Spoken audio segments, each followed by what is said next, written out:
అసలు సనాతన ధర్మానికి ఎంత గొప్ప చరిత్ర ఉందో తెలుసా అంటే, ఏం గొప్ప చరిత్ర అండి. మాదంతా అప్పట్లో మా వాళ్ళు కుల వివక్ష చూపించి, ఆ కులాన్ని తొక్కేశారు, ఈ కులాన్ని తొక్కేశారు అంటాడు. నిజానికి ఈడికి అక్కడ ఏం జరిగిందో ఎవరికీ తెలీదు. ఎక్కడా చూపించరు.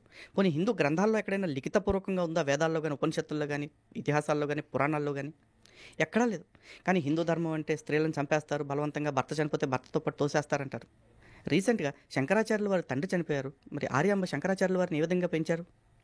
విధవరాలకు బతికే అధికారం లేదంటారు కదా వీళ్ళు. తప్పుడు ప్రచారాలండి. విధవరాలకు బతికే అధికారం లేదంటారు కదా వీళ్ళు. తప్పుడు ప్రచారాలండి.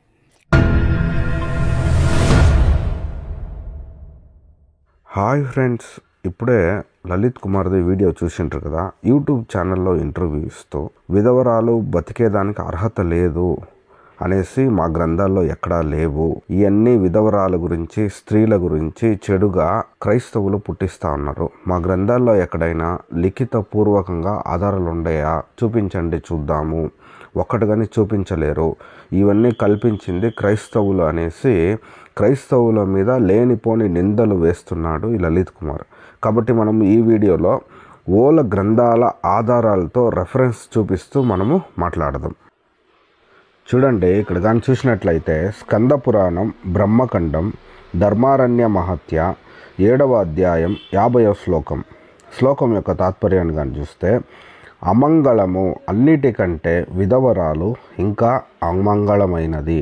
మనం ఒక పని నిమిత్తం వెళుతున్నప్పుడు దారిలో విధవరాలు మనకు ఎదురుపడినచో అశుభం జరుగుతుంది.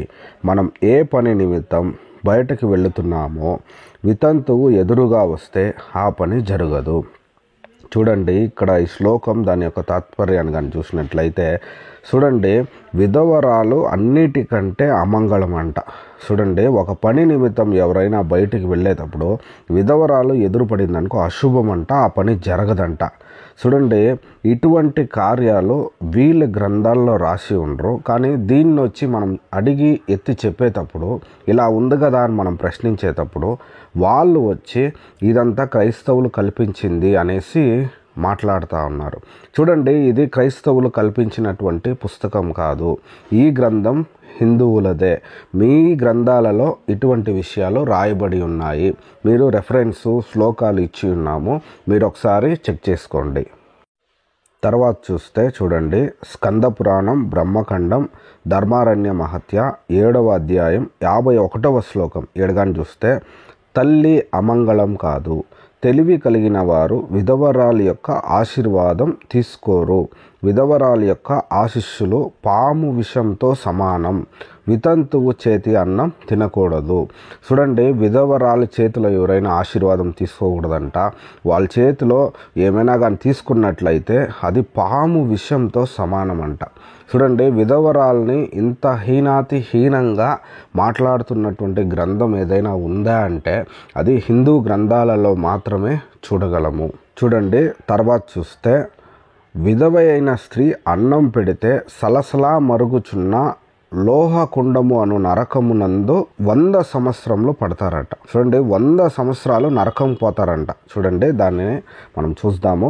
బ్రహ్మవైవర్త పురాణము ప్రకృతి ఖండము 30వ అధ్యాయము 45-46 శ్లోకము దాని యొక్క తాత్పర్యాన్ని కానీ చూస్తే, సంతానము లేక విధవై స్త్రీ అన్నము కానీ లేక ఋతుస్నాత అయిన స్త్రీ చేతి అన్నం కానీ తినువారు సలసలా మరుగుచున్న లోహకుండము అను నరకమున 100 సంవత్సరములు ఉండును. చూడండి, విధవరాలైనటువంటి స్త్రీ చేతిలో అన్నం కానీ తింటే 100 సంవత్సరాలు అది సలసలా మరిగేటువంటి లోహకుండము అనే నరకంలో పడతారంట.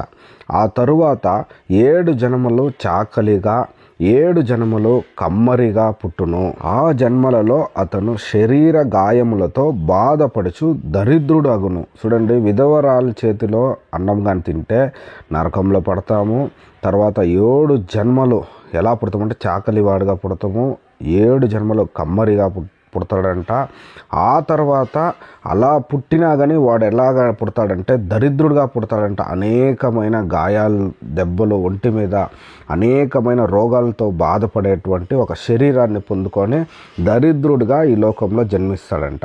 చూడండి లలిత్ కుమార్ గారు, ఇటువంటి మహాగ్రంథాలలో ఇటువంటి విషయాలు రాయబడి ఉంటే మీరు క్రైస్తవుల్ని అనడం ఎంతవరకు మీకు సరిగా ఉంది? ఒకసారి మీరే ఆలోచించండి.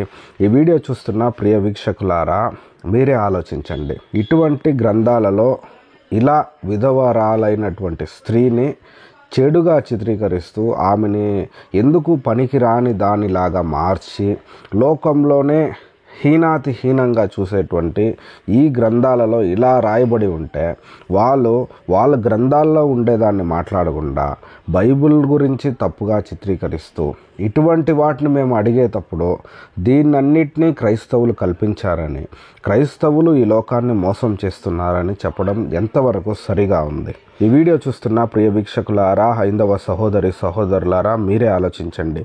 ఇటువంటి కార్యాలు ఉన్నటువంటి ఈ గ్రంథాలని మీరు ఎలా అంగీకరిస్తారు, ఎలా అక్సెప్ట్ చేస్తారో ఒకసారి ఆలోచించండి. చూడండి, బైబిల్లో కానీ చూసినట్లయితే విధవరాలినైనను దిక్కులేని పిల్లలనైనను బాధ పెట్టకూడదు. చూడండి, ఇశ్రాయేల్ జనాలకి, అన్ని క్రైస్తవులకి, ఎవరెవరైతే యేసు ప్రభుని నమ్ముకొని ఉన్నారో ప్రతి ఒక్కరూ విధవరాల్ని బాధ పెట్టకూడదు అని రాయబడి ఉంది. కాబట్టి ఈ వీడియో వీక్షిస్తున్న ప్రియ వీక్షకులారా, హైందవ సహోదరి సహోదరులారా, మీరే ఆలోచించండి, సత్యాన్ని తెలుసుకోండి. దేవుడు మిమ్మల్ని ఎక్కువగా దీవించునుగాక. ఆమేన్.